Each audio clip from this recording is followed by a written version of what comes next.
चलिए तो मेरे सभी साथियों, आज हम करेंगे डबल भंडारे। दो भंडारे करेंगे। बंगाल की खाड़ी में गिरने वाली नदियों का भंडारा और अरब सागर में गिरने वाली नदियों का भंडारा। इसी के साथ हम देखते हैं भंडारा शुरू करने से पहले मोटिवेशन क्विज, जो आपके चेहरे पर मुस्कान लाएगा।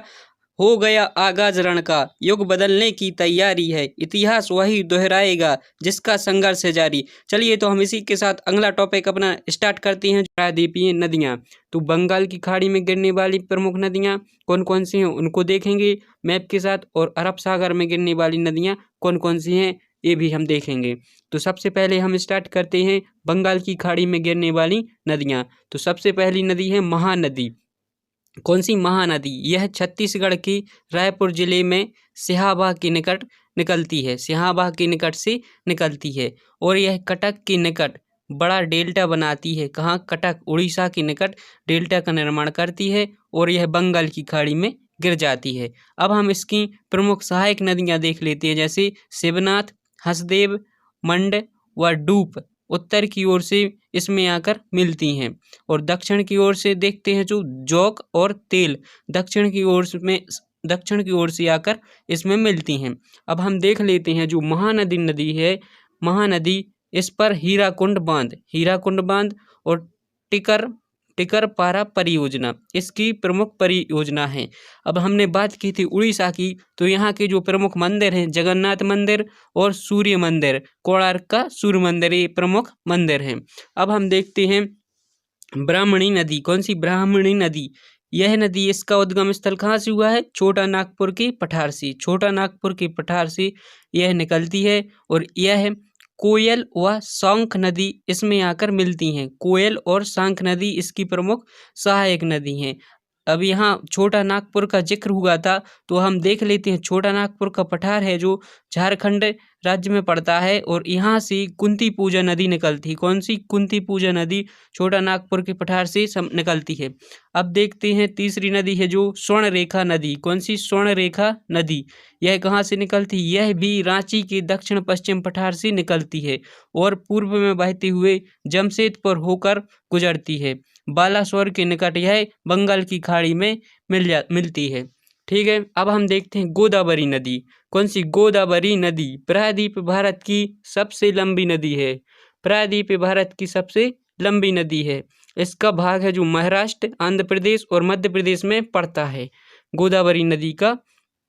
अब हम देखते हैं यह पश्चिम घाट की नासिक की पहाड़ियों में त्र्यंबकम नामक स्थान से इसका उद्गम होता है। अब इसकी जो प्रमुख सहायक नदियां हैं, जैसे प्राणहिता, पूर्णा, पैनगंगा, वर्धा, बैनगंगा, इंद्रावती और मंजरा, इसकी जो प्रमुख सहायक नदियां हैं। अब हम इसका जो उपनाम देखते हैं, गोदावरी नदी के उपनाम है कौन सी? बूढ़ी गंगा या दक्षिण भारत की गंगा। बूढ़ी गंगा या दक्षिण भारत की गंगा, ये इसके उपनाम है। अब हम देख लेते हैं इस पर परियोजना। कौन सी परियोजना बनी हुई है? जायकवाड़ी परियोजना। कौन सी? जायकवाड़ी परियोजना है जो यह गोदावरी नदी पर स्थित है। अब अगली नदी है जो कृष्णा नदी। कौन सी? कृष्णा नदी। बोलिए श्री कृष्ण भगवान की जय। अब हम देखते हैं प्रायद्वीप भारत की दूसरी सबसे बड़ी नदी है। कौन सी? कृष्णा नदी। अलमाटी बांध परियोजना है इस पर। अलमाटी परियोजना किस पर है? कृष्णा नदी पर। इसका उद्गम है तो महाबलेश्वर पहाड़ी के निकट होता है और यह महाराष्ट्र, कर्नाटक, आंध्र प्रदेश में बहती है। महाराष्ट्र, कर्नाटक, आंध्र प्रदेश में बहती है। इसकी जो प्रमुख सहायक नदियां हैं, कोयना, वारणा, पंचगंगा, दूधगंगा, घाटप्रभा, मालप्रभा, भीम और तुंगभद्रा, इसकी प्रमुख सहायक नदियां हैं। अब हम देखते हैं जो कावेरी नदी है। कावेरी नदी कहाँ की है? यह कर्नाटक के कुर्ग के ब्रह्मगिरी के निकट से निकलती है। कर्नाटक के कुर्ग जिले के ब्रह्मगिरी के निकट से निकलती है। इसका जो प्रवाह क्षेत्र है केरल, कर्नाटक और तमिलनाडु में पड़ता है। केरल, कर्नाटक और तमिलनाडु में पड़ता है। इसकी प्रमुख सहायक नदी है जो हेमवती, स्वर्णवती, भवानी और अमरावती, इसकी प्रमुख सहायक नदी हैं। अब हम देखते हैं इस पर एक जलप्रपात है। कौन सा? शिव समुद्रम जलप्रपात। शिव समुद्रम नामक जलप्रपात है, यह कर्नाटक में है। किस नदी पर है? कावेरी नदी पर। इसी नदी पर होगनकल जलप्रपात भी अवस्थित है। होगनकल। अब हम देखते हैं पेन्नार नदी। पेन्नार नदी है जो कर्नाटक के कोलार जिले के नंदी दुर्ग पहाड़ी से निकलती है। कर्नाटक के कोलार जिले के नंदी दुर्ग पहाड़ी से निकलती है। इसका जो अपवाय क्षेत्र है कृष्णा नदी और कावेरी नदी के बीच में है। कृष्णा और कावेरी नदियों के बीच में है पेन्नार नदी का अपवाय क्षेत्र। इसकी जो प्रमुख सहायक नदियां हैं चित्रावली और पापासनी। इसी के आगे अब हम देखेंगे पलार नदी। कौन सी? पलार।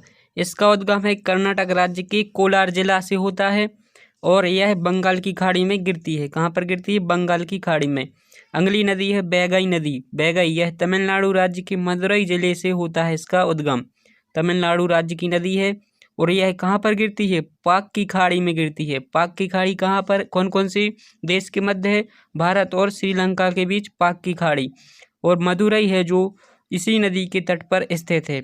ताम्रपर्णी नदी। ताम्रपर्णी नदी तमिलनाडु राज्य की नदी है। तमिलनाडु राज्य की नदी है। इसका उद्गम है जो दक्षिणी सह्याद्री के अगस्त्यमलाई पहाड़ी के ढालों से होता है और यह कहाँ गिरती है? मन्नार की खाड़ी में गिरती है। मन्नार की खाड़ी है जो यह श्रीलंका और भारत के बीच अवस्थित है। मन्नार की खाड़ी। हमने एक भंडारा पूर्ण कर चुके हैं। अब हम देखते हैं अगले भंडारे की ओर अग्रसर होते हैं। अरब सागर में गिरने वाली प्रमुख नदियां। तो सबसे पहले देखेंगे नर्मदा नदी। कौन सी? नर्मदा नदी। इसका उद्गम है जो मैकाल पर्वत की अमरकंटक चोटी से होता है।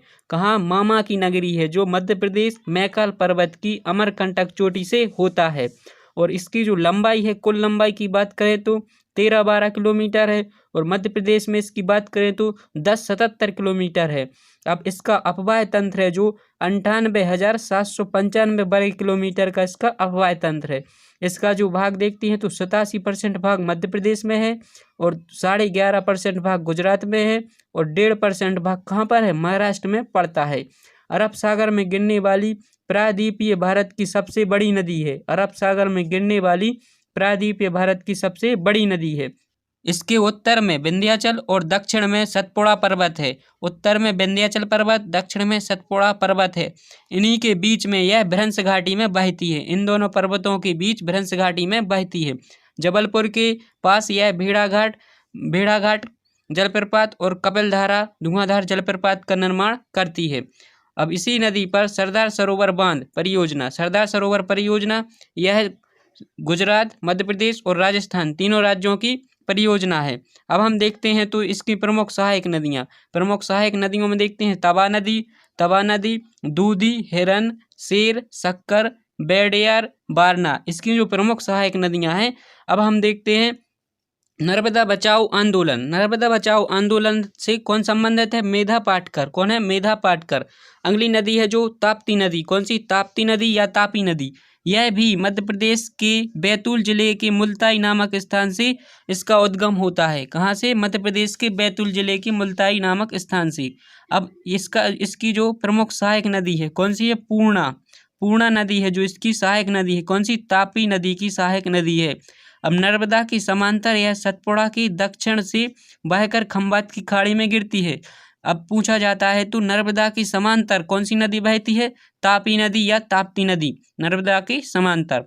अब ताप्ती नदी के ही किनारे स्थित शहर कौन सा है? सूरतनगर है जो ताप्ती नदी के किनारे स्थित है। अब ताप्ती नदी की प्रमुख परियोजना कौन कौन सी हैं? काकरापारा परियोजना और उकाई परियोजना। काकरापारा परियोजना और उकाई परियोजना ताप्ती नदी पर हैं। अगली नदी है जो साबरमती नदी। कौन सी? साबरमती नदी। आपको याद आ रहा होगा कि हिस्ट्री इतिहास से संबंधित है। 1915 में अपने बापू ने साबरमती आश्रम की स्थापना की थी साबरमती नदी के किनारे। अब इस नदी का जो उद्गम है, इसका उद्गम है राजस्थान में मेवाड़ पहाड़ियों से निकलती है। राजस्थान में मेवाड़ पहाड़ियों से यह निकलती है और कहाँ? खंभात की खाड़ी में गिरती है। इस नदी पर स्थित नगर कौन सा है? अहमदाबाद नगर। अहमदाबाद कहाँ बसा है? साबरमती नदी के किनारे। ठीक है। अब देखते हैं हम माही नदी। कौन सी नदी? माही नदी। इसका उद्गम भी मामा की नगरी से होता है। कहाँ? मध्य प्रदेश से होता है। मध्य प्रदेश के धार जिले से विंध्याचल पर्वत से होता है।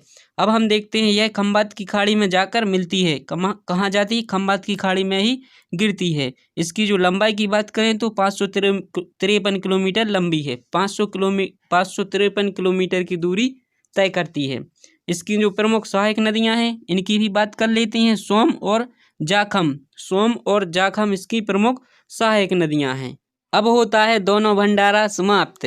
ठीक है, कैसा लगा आपको ये भंडारा कमेंट करके ज़रूर बताएं और हमारे चैनल को सब्सक्राइब भी कर लें।